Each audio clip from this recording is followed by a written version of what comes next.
نبی صلی اللہ علیہ وسلم نے فرمایا کہ دنیا اور آخرت کی مثال ایسے جیسے سمندر میں انگلی ڈال کے باہر نکالو تو جو اس پہ لگا ہے وہ دنیا ہے اور جو سمندر ہے وہ آخرت ہے. یہ سمجھانے کے لیے ہے، ورنہ محدود اور لامحدود میں کوئی مناسبت قائم نہیں ہو سکتی. محدود اور لامحدود میں کوئی نسبت قائم نہیں ہو سکتی. یہ میرے نبی آپ کو ایک ظاہری مثال سے سمجھا رہے ہیں کہ دنیا اتنی چھوٹی ہے جیسے پانی کا قطرہ بھی نہیں رہتا نا، صرف ایک تری رہ جاتی ہے، اور آخرت اتنی بڑی ہے جیسے 7 سمندر.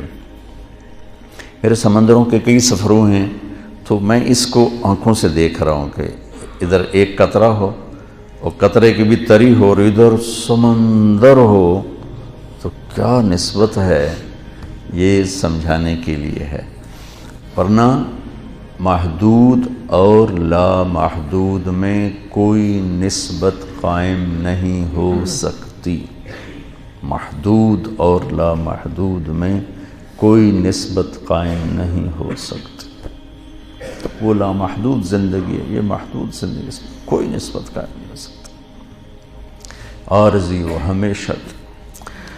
اور پھر ایک اور مثال سے آپ نے فرمایا، جابر رضی اللہ عنہ فرماتے ہیں کہ رسول اللہ صلی اللہ تعالیٰ علیہ وسلم ایک مردہ بکری کے بچے پر گزرے جس کے کان کٹے ہوئے تھے، تو آپ نے فرمایا اس کو 1 درہم میں کون خریدے گا؟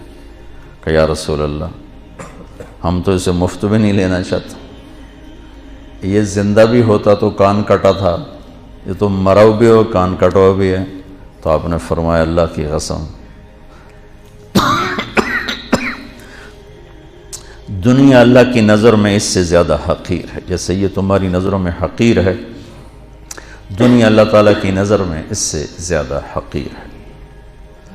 رقاق کہتے ہیں ارقا یرقو، نرم ہو جانا، نرم. اور نرمی یہ مزاج شریعت ہے، مزاج دین ہے. اس میں وہ مضامین آئیں گے جو میرے آپ کے دل کو نرم کر دیں گے. اور ہم مٹی سے بنے ہیں، مٹی کو پہلے نرم کیا جاتا ہے، پھر اس میں بیج ڈالا جاتا ہے، اگ جاتا ہے. سخت مٹی میں بیج ڈالو تو نہیں اگے گا. تو اس حدیث میں یہ جو محدثین نے عنوان باندھا ہے وہ یہ رقاق، دل کو نرم کرنے والی احادیث اور کلام. اور دل کی نرمی جس کو بھی نصیب ہو گئی پورا دین اس کے ہاتھ میں آ جائے گا، جو کہ مزاج دین ہے. میں اس لفظ سے استنباط کرتا ہوں وَلْيَتَلَطَّفْ، قرآن کے درمیان میں ہے، وَلْيَتَلَطَّفْ. آدھا قرآن ادھر ہے آدھا ادھر ہے، بیچ میں یہ لفظ آیا. یہ ہے ترازو کے کانٹے کی طرح، کانٹا سیدھا ہو تو تول ٹھیک ہوتا ہے، کانٹا ادھر ہو یا ادھر ہو تو تول غلط ہو جاتا ہے. تو یہ لفظ بیچ قرآن میں آ کر ترازو کے کانٹے کی طرح ہمیں بتا رہا ہے کہ جو مزاج دین ہے، جو مرکز دین ہے، کانٹے کی طرح وہ نرمی ہے، نرمی. اگر یہ ادھر ادھر ہو کے شدت میں تبدیل ہو گئی تو سارے دین کا توازن بگڑ جائے گا، خراب ہو جائے گا. اس لیے یہ وَلْيَطَلَطَّفْ باب تفاعل ہے، تفاعل، انتہا درجے کی نرمی، انتہا درجے کی نرمی جو پورے دین کو تمہارے دل میں اگا دے گی. اس میں اگر آپ اور میں شدت کی طرف جائیں گے تو کچھ بیج اگیں گے، کچھ نہیں اگیں گے.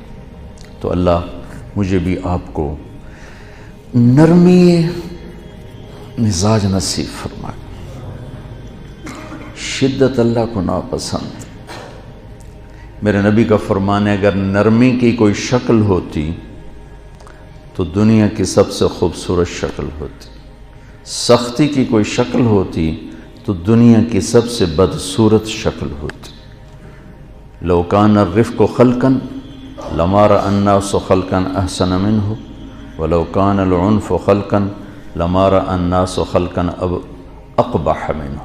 بدترین شکل سختی، خوبصورت ترین شکل نرمی. تو اللہ سے مانگا کرو. اللہ حضرت عمر کی دعا ہے اللہم انی شدید فلیجنی، اللہم انی شدید فلینی، حضرت عمر مستقل یہ دعا مانگا کرتے تھے، تو آپ بھی مانگا کرو یا اللہ ہمیں تو نرمی مزاج نصیب فرما۔ بہت پرانی بات ہے، مجھے ایک تاجر نے پوچھا مولانا صاحب یہ مدرسے کے طلبہ میں غصہ کیوں زیادہ ہوتا ہے، کالج کے لڑکوں سے ان میں غصہ زیادہ ہوتا ہے، کیا وجہ؟ تو مجھے خود اس وقت پوری سمجھ نہیں تھی، میں نے کہا ادین کے ساتھ شیطان بڑا ہوتا ہے، جو کہ یہ علم حاصل کر رہے ہیں۔ لیکن جب مجھے خود مدارس بنا کے پڑھانے کا موقع ملا، پھر مجھے مرض سمجھ میں آ گیا کہ وہ خالی قانون پڑھتے رہتے ہیں، وہ قانونی جو کلام ہے وہ دل کو تو متاثر کرتا نہیں، دماغ کو متاثر کرتا ہے، دل سخت ہو جاتا ہے، دماغ تیز ہو جاتا ہے، لہٰذا وہ پورے مزاج میں تیزی آ جاتی ہے، سنبھلنا مشکل ہو جاتا ہے، یہ اس کی وجہ۔